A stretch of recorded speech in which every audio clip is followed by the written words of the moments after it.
Good day, everyone. In this lecture video, we will be talking about the police-community relations. Okay? According to Tim Kaine, the only way you make community safer and police safer is through community policing. So according to Tim Kaine, I hope you can be able to understand the importance, ang kahalagahan ng police-community relations. No? Kasi, police-community relation is a slowly evolving policing system that is being adopted by police organizations, hindi lang ng Pilipinas, but also worldwide. This policing system can be adequated with diplomacy such that even the subjects of policing actions view the system as the most acceptable form of police-community interaction to ferret out crimes, ensure public safety, or maintain peace and order. Now, the reason why we have police-community relations na tinatawag is, of course, definitely to reverse this negative public perception. The PNP National Police continues to reinvent its policing system, just so you know. Okay? It is implementing programs to regain public support and most especially ang trust. Thus, it has adopted the ideals of a strong police-community relation.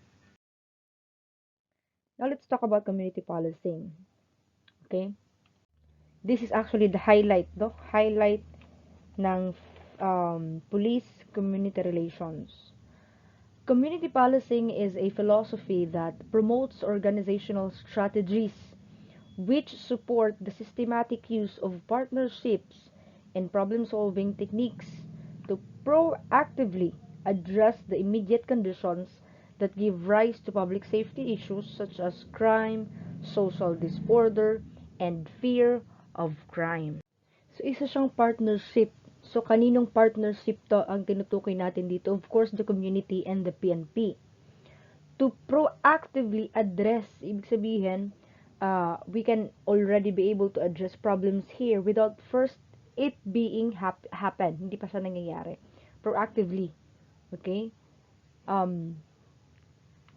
Because police policing, or I mean community policing, is an approach to policing that recognizes the independence and shared responsibility of the police and the community in ensuring the safe and secure environment for all the citizens. So, hindi lang po trabaho to solely ng otoridad na para na-maintain ang peace and order within the community, but also the task of the community itself. Okay? Now, here are the components of community policing. Pag sinabi natin components, these are the part or the element, no? Kasali for the purpose of or para sa community policing. Number one, the community partnerships. Yan. In the community partnership, this is the itinatawag nating collaborative partnerships, no, between and among other law enforcement agencies and the individuals and organizations they serve to develop solutions to problems and increase trust in the police were as follows. Ito na yun, other government agencies. Ano pa ba yung ibang other government agencies that helps community policing? That helps, no, solve the problem and increase trust from the police or in the police. NBI, no, even the city government, then the community members or groups,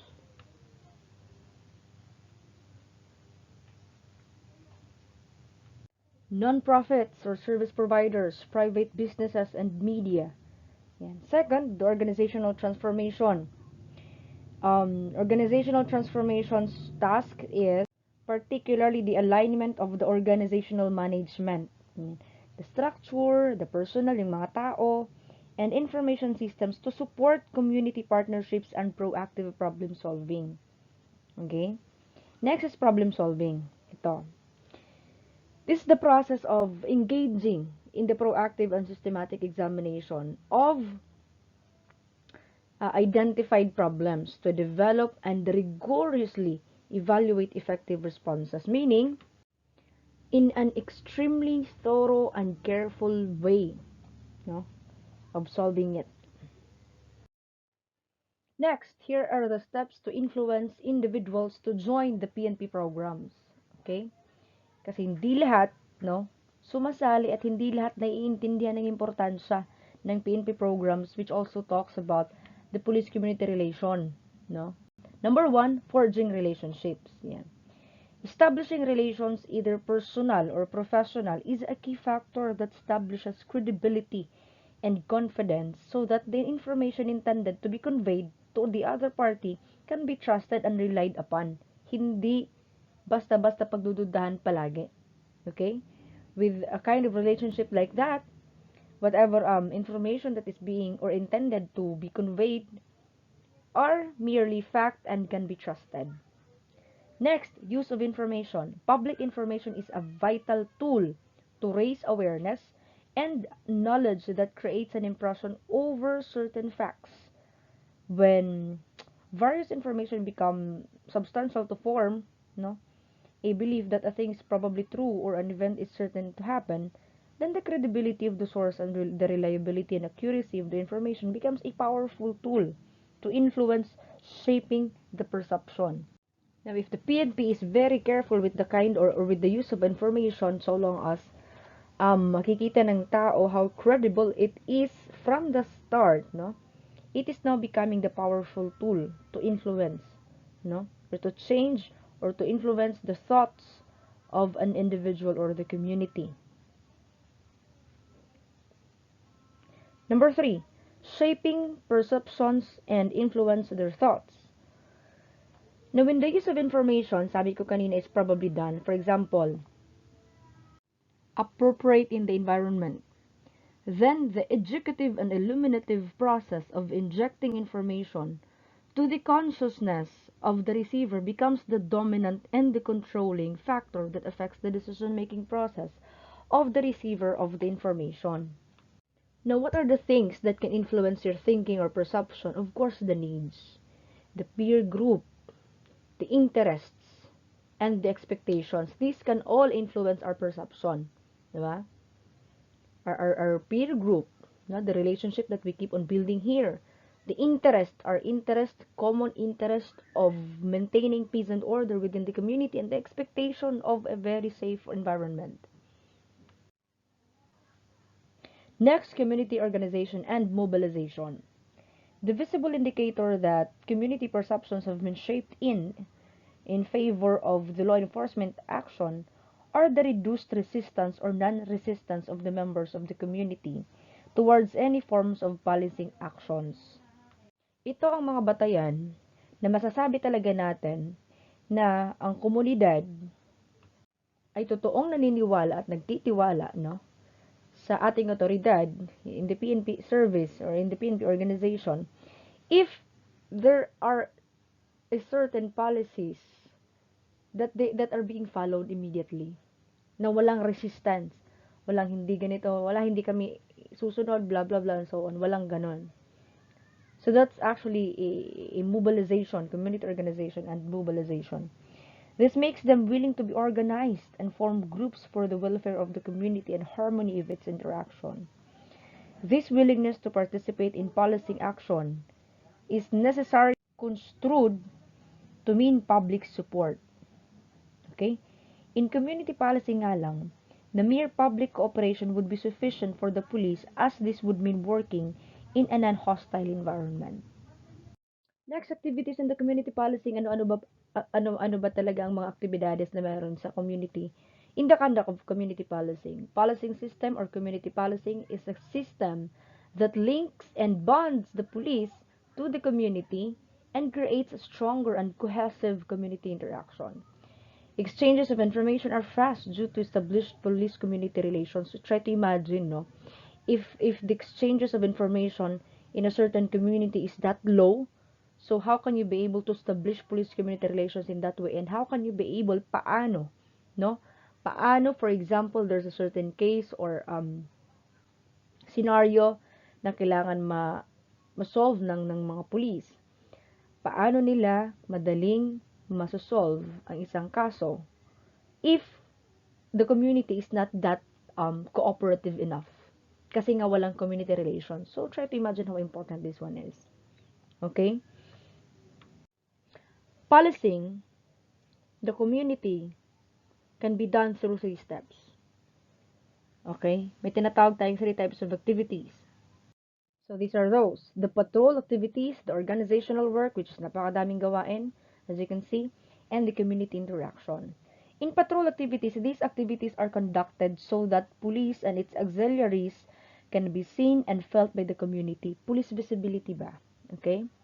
Kasi, even us, people or in the community can be able to only judge that police officers are doing their job so long as we can always see them in the field, merely in the field, without thinking what they're doing inside the CPS or inside their station, no? That's our basic mentality as a Filipino, but this can be accomplished with patrolling combined with other patrol related activities such as traffic direction and control, fixed and mobile checkpoints, standing and watch duties, and beat patrol duties.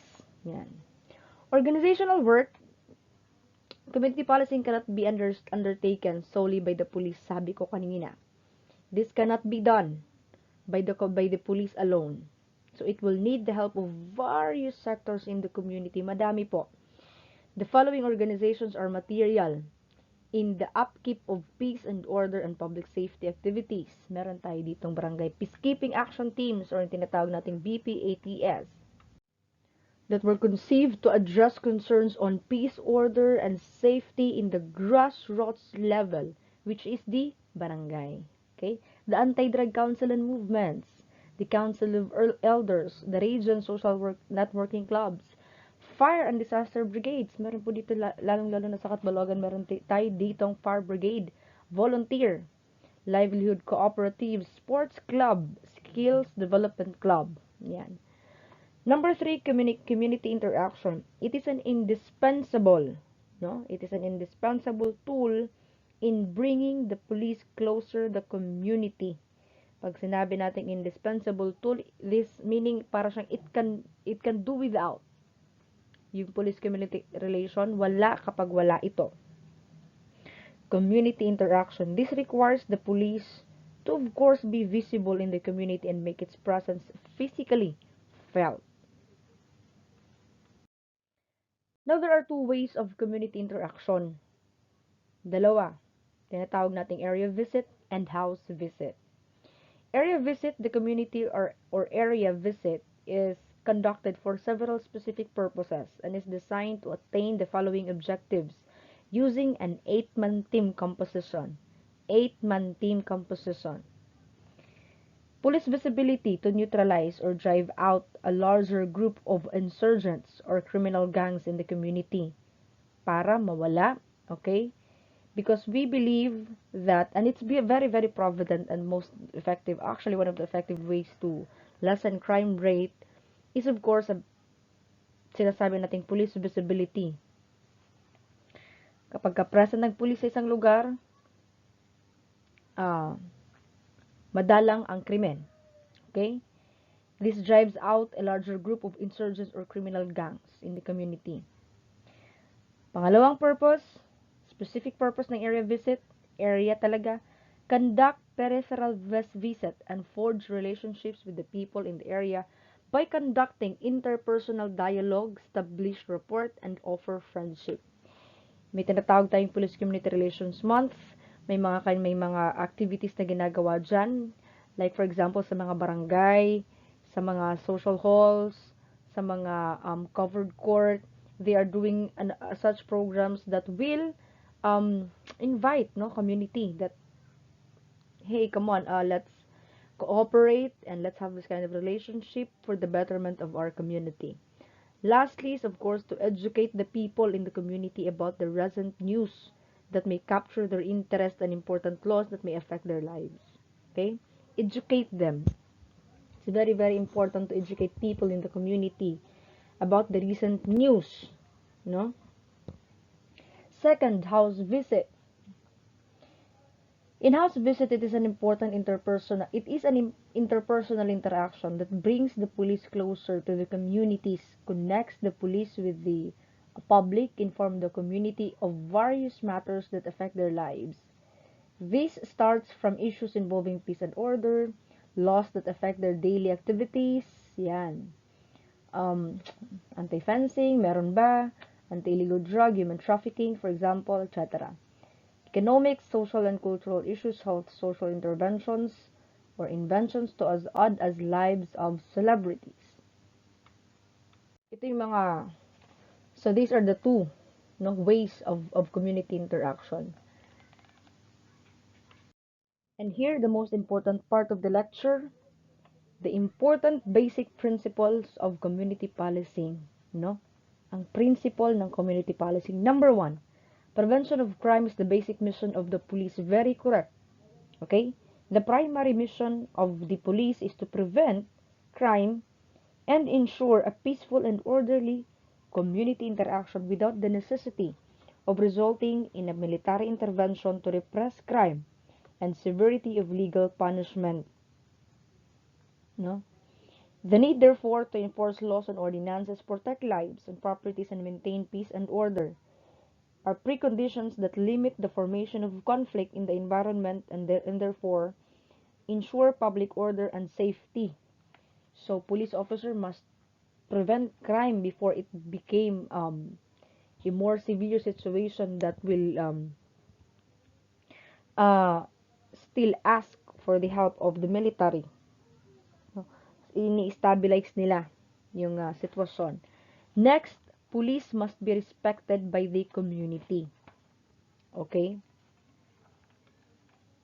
The ability of the police to perform their duties is dependent, nakadepende po, upon public approval of police existence. Okay? Actions, behavior, and the ability of the police to secure and maintain public respect. Accordingly, please take note of this. Accordingly, no policeman can work in a hostile environment. Meaning, wala pong makakapagtrabaho na pulis sa isang very unfriendly environment, an antagonistic environment, meaning there's a showing or feeling active opposition, no, a very hostile environment.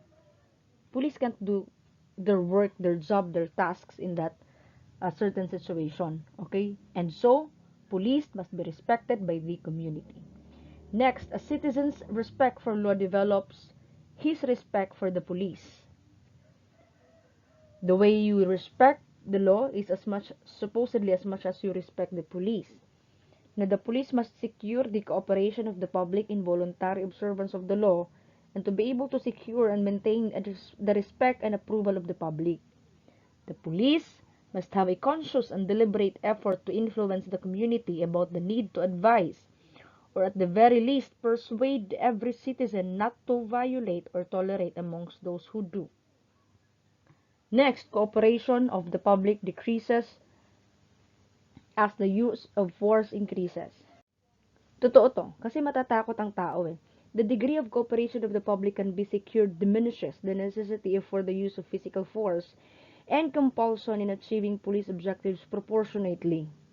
An officer with the ability to firmly but pleasantly solicit the cooperation of an individual or group can frequently accomplish through their cooperation what it might take scores of officers to accomplish through the use of a hard approach to the situation. Matatakot ang tao makipag-cooperate if the force that is being used in doing their job sa community policing is or increases or grabe, malala. Kahit sino matatakot makipag-cooperate if the way and means of the police in doing so, asking for the cooperation, uses force. So I better shut up, no? So this is very true that cooperation of the public decreases as the use of the force by the police increases. Next, the police must render impartial enforcement of the law. The police seek and preserve public favor, not by catering to public opinion, but constantly demonstrating impartial service to the law.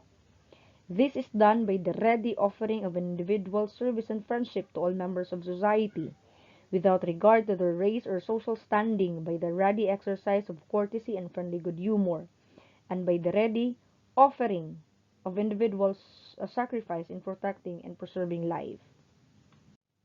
Again, police seek and preserve public favor by not by catering to public opinion na hindi naaayon sa publiko, no? Na mapapanatili pa rin ang pabor ng nakararami, no?